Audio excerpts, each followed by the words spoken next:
Yet another song. I don't know what it's supposed to be. This is the Cube of Ice. Is that what this is? This is the Cube of Ice. The Cube of Ice. Joan, this is the Cube of Ice. I know that you knew that. Oh, sure I did, yeah. Yep, indeed. Why are we playing the Cube of Ice? Because Chris is back. Oh. All right. I thought it was because we were all still excited about the coffee machines in the break room. That's right, yeah. Listen, Wally's Coffee, it's I cannot say enough good things about it. It makes for a good day. And in all honesty, thank you to the company for the Wally's Coffee machine in the break room. All right, moving right along. I've been doing extra shots of espresso. Have you really? Oh, yeah. Like, seriously? Yeah. All right. Do you feel like it's a pick-me-up, or is that why you were sick yesterday? No, I think it's gonna get me through. I think today's show is gonna be powered by Wally's Coffee. Oh, my gosh, I love that. The Chris Hand Show, powered by Wally's Coffee. Yep. I like it. I like that, too. Feels a little less awkward than saying powered by Wally's Beans, you know? Yes, that's exactly right. Oh, because it's actually, technically, it's Wally's... Wally's Bean Machine. Wally's Bean Machine. That bean machine will get you going. It absolutely will. It is an amazing machine, P.S. Oh, it's awesome. Yeah. I mean, it has changed the dynamics of this place. Joan was worried. Employee morale's through the roof. Joan was worried the other day it was going to run out of coffee beans. I was like, what happens? What happens after we all get addicted and the thing runs out of beans? That would be a bad thing. Yeah. We've all been, actually, in all seriousness, like, we've been in a little bit of a better mood. The smallest thing. People are chipper. People are chipper. That's exactly right. We've completely forgotten about the other issues in the studio, haven't we, Chris? Yeah. You know what? Yesterday, yesterday, as I'm leaving, some of the salespeople were upstairs in our break room. Okay, at the coffee machine, right? You know why? why? I'm going to be sending out an email tomorrow. Tell them to say later today. Yeah. That's for on-air staff. Thank you. You know why? Why? Because our machine has 2 screens of coffee choices. Theirs only has 1. Really? Yeah. Yeah, but they've got the better vending machine. It's true. Mm. Does their break room also have a random column in it? Takes up no. 15% of the space in there? No, it doesn't. Yeah. Actually, that's a great point, Sam. All right, let's talk about something people actually care about. Yeah. Wouldn't it be kind of cool as Donald Trump is giving his first Board of Peace speech that he also announced that we were at this moment bombing Iran? It would be something. Wouldn't that be cool? He's speaking right now. I know he is. Yeah. He's speaking at the first ever Board of Peace meeting. Yes. And yeah, if he said, by the way, in closing, we're bombing Iran, it would be pretty funny. I would love that. I don't know. Are you giddy about war with Iran? No. I'm not either. No, I'm not giddy about it. As a matter of fact, I could give 2 craps about the Ayatollah and all of his loyalists. I do care about the Iranian people, but this is going to be a lot harder than Venezuela. Yes. I mean, what they have going on there in Iran, they're embedded. I mean, you've got obviously the Ayatollahs, but then you've got his loyalists. You've got local leaders as well who are all about, the Islamic Republic and all that. So this is not going to be easy. No. So I don't want boots on the ground. I know Trump doesn't want boots on the ground either. We'll have to see what happens. Do you like the idea of a weeks-long bombing campaign? That's our winter promotion here at WTN. Thank you, President Trump. No, I'm not a big fan of any of it. But you know what? They got to do that to take this guy out. The question is, can they do this without any civilian casualties? That's the big question. I doubt that would be possible, right? And it's all about the the Revolutionary Guard. I mean, ultimately, that is going to be who decides who's the next leader. And I don't know if I don't believe we have a plan in place to. It's just not like Venezuela. We don't have a plan in place, or I hope we have a plan in place. I don't know if we do for future leadership. I don't want to be in charge of Iran. No. The United States, we want to be in charge of Iran? No, we don't want to be in charge of Iran. So I don't know. What do you think? I don't know. I'm torn on the whole thing.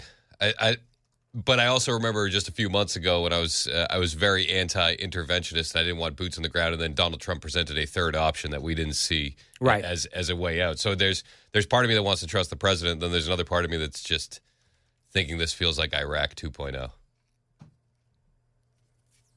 Yeah, I see it. Or But- quickly could devolve But into you know that. what the thing is? We already know, because we've hopefully learned our lessons from Iraq, right? So hopefully we've learned our lesson, and we're not going to spend, years in Iraq, Afghanistan. We could talk about that as well. Did you hear? All right, so we only did this once, and a couple of people, Joan, have asked me if I have actually, or if we have actually talked about this, which is the inane question that was presented to not Kayleigh McEnany. Who's the other one? The current. Not Kayleigh McEnany. Caroline Levitt. Caroline Levitt. Yeah. I've had a bad brain day, man. You know what? Did you hear what happened to me earlier today? No, what happened? I forgot the combination to my locker. I've been using it for a year and a half. That is pretty bad. That is, I use it every day. And I'm 5 o'clock in the morning. I'm standing there looking at my locker.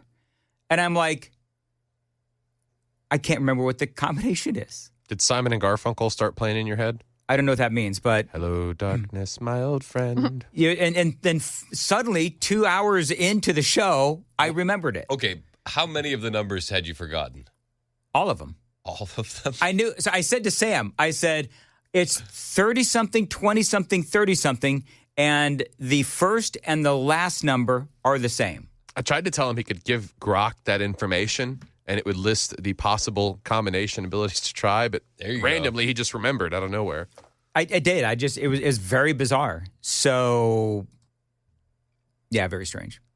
But then we had a really we had a really good, fire-worthy first segment, and I was firing on all cylinders. And so I know that my brain's not going. Okay. I'm pretty sure. One of the first signs of your brain going is a bit of denial.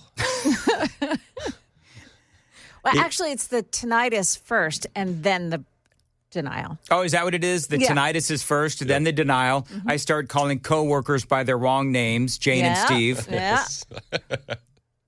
Did you hear this yesterday? See, now I was going to call you Steve. Oh, you should have. You should have. Did you hear what happened yesterday? Where or when does the president believe he's been falsely called racist? Gee, I don't know. Could have been anybody, right? Could have I don't know, could have been this guy. This is CNN Tonight. I'm Don Lemon. The President of the United States is racist. Now, here's the thing. Don Lemon is always wrong, right? Yeah. So whenever you look at Don Lemon's reporting, it's always opposite day. So whatever Don Lemon says. But see, I believe that Ed O'Keefe from CBS, I did mention this earlier. I believe that when Ed O'Keefe said this, you've got to kind of like extract words and kind of just parse the words. Where or when does the president believe he's been falsely called racist? The key word there is falsely.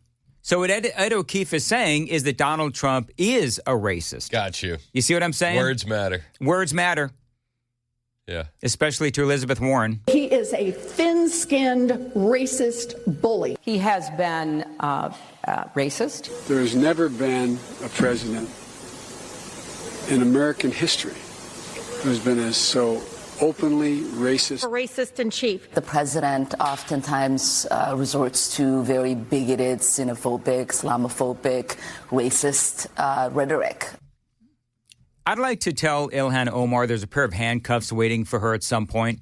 In order of appearance, Elizabeth Warren, Hillary Clinton, Joe Biden, Rashida Tlaib, I think, and Ilhan Omar. The reason I say I think it was Rashida Tlaib is that said person was wearing a mask. Oh, So you know it's either Rashida Tlaib or AOC. it was definitely a Democrat, though. Definitely a yes. These days, masks equal Democrats by and large. So, yeah, I just, And obviously how a strange question. How long did it take you to compile that short list? 5 minutes? I found the Don Lemon, I talked about this earlier. I found the Don Lemon audio in the first 20 seconds and then the rest within 2 minutes. And are you using X as a search platform at this point for these clips? Yeah, it was real easy. X has turned into the best search engine, Hasn't it, bar though? none. Yes. Yeah. It really has. Yeah. And all you got to do is type something in. It's just a little peek behind the scenes. It's made our lives a lot easier. It really has. It's changed everything. And it's literally the only thing stopping the censorship regime from going full bore. I worry that Elon Musk is at some point going to sell X, but he is such a free speech advocate. Why would you sell it at this point? I mean, it's doing pretty good, is it not? Is X back making money? Why don't you? Hey Sam, why did you put in Grok? Is X making money? Did you hear that? Let's see what it says. Trump and Rubio and the State Department are creating a portal for people in places like the European Union to bypass censorship. They're using big balls, Edward Corstein. Yes. And they're making a freedom is coming portal. So you're going to be able to go through this website and then access the internet without censorship if you're in one of these European Union countries. I love that. That is awesome. Yep. Elon Musk, and you know what? Here's the deal. Freedom.gov. I love that Elon and Trump are working together. Mm-hmm. Yep.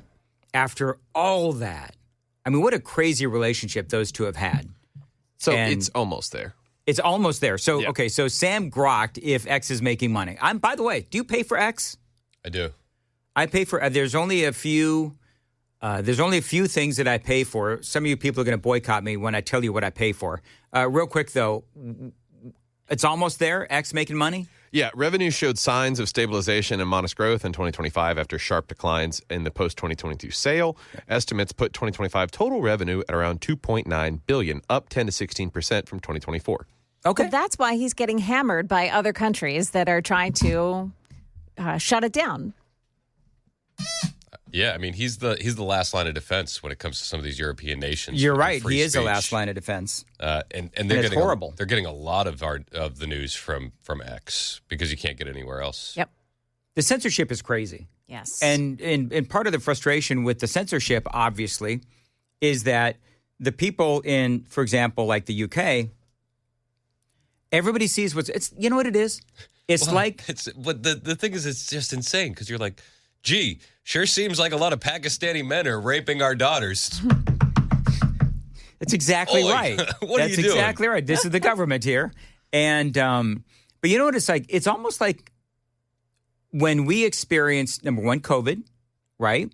And a lot of people were, questioning the lockdowns, questioning the vaccines, and we were, shadow banned or whatever. And so at least the ship was righted in America. But there, it's getting worse. And everybody knows the censorship is going on, but nobody will do anything or can do anything about it, even though, the people of the UK and of Europe are calling it out. They're not able to gain any traction. And it's crazy. It's 100%. It's insane. Now, will they try to shut it down? Probably. Keir Starmer and all those folks? Why wouldn't they? Well, they won't. They will. They'll try to shut it Yeah. down. So you think they'll be, okay, here's a better question. Do you think they'll be successful? And should we bomb them if they do? Because you know what? Iran we're just getting warmed up. Yeah, let's bomb England. Let's do it, actually. Let's come out in full support of that. Bomb England.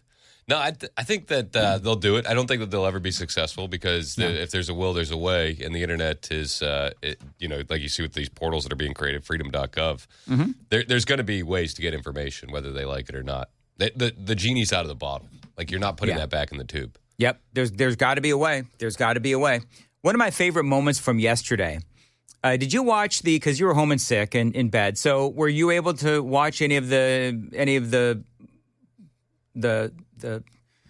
Black History Month stuff that was going on? I did not. You did not? I caught the clips afterwards. Did you catch the hug? No, I did The not hug and the catch cheek hug. kiss? No. All right. Well, There was a hug and a cheek kiss? There was a hug and a cheek kiss. Donald Trump was holding this event, and you had, Black History Month, so you got a lot of black folks, and they're talking about how Donald Trump has helped people, and they had people there that Donald Trump had helped, and I liked this lady. I don't know if I have her name. Maybe you can. Felicia Cook. I don't know if this is Is this the grandma? Felicia Cook. I think it is. Okay. Yes, this is the grandma. She had lost her grandson. She had lost her grandson, and she came up and she asked Donald Trump for a hug. They hugged, a little kiss on the cheek. One thing I like about him, he keeps it real, just like Grandma. I appreciate that because I can trust him because he tells exactly how he feels and what he thinks. Thank God for this president because he allowed his people to come to my house to interview me to talk about the murder of my grandson. It seemed like nobody cared. I marched. I rallied. I pulled out other families in the District of Columbia that had murders and did not have answers. Ooh. We marched and we rallied, and nobody heard me, Democrats. That's my favorite part. Yeah. Mm-hmm. Nobody heard me, Democrats, in the murder of her grandson. And, remember Washington, D.C., Donald Trump. I've said it 1,000 times now. How many black lives has Donald Trump saved by sending in the National Guard to places like Washington, D.C., to places like Memphis? Do I have time to play one last cut? Forlicia Cook is her name. Felicia? Forlicia. Okay, got it. And then we need National Guard, and which we did years ago. He brought it on. I love him. I don't want to hear nothing you got to say about that racist stuff. And don't be looking at me on the news hating on me because I'm standing up for somebody that deserves to be stand up for. Get off the man's back. Let him do his job. He's doing the right thing. Back up off of him. I mean, I love that. She was like... That gives me chills when I hear her talk like that. Yeah. That needs to be the slogan for the midterms. Back up off him. Let him do his job. Oh, my gosh. That is so awesome, actually. All right. Very good. So, Chris, what is coming up in your show after the news at 9? Well, we'll dive into what's happening in Iran. We'll also talk about what's been happening outside of Iran, specifically Syria. We'll also have detransitioner Chloe Cole in studio today. That's going to be a fantastic conversation. Looking forward to that and more. Plus, Prince Andrew, we'll dive into that as well.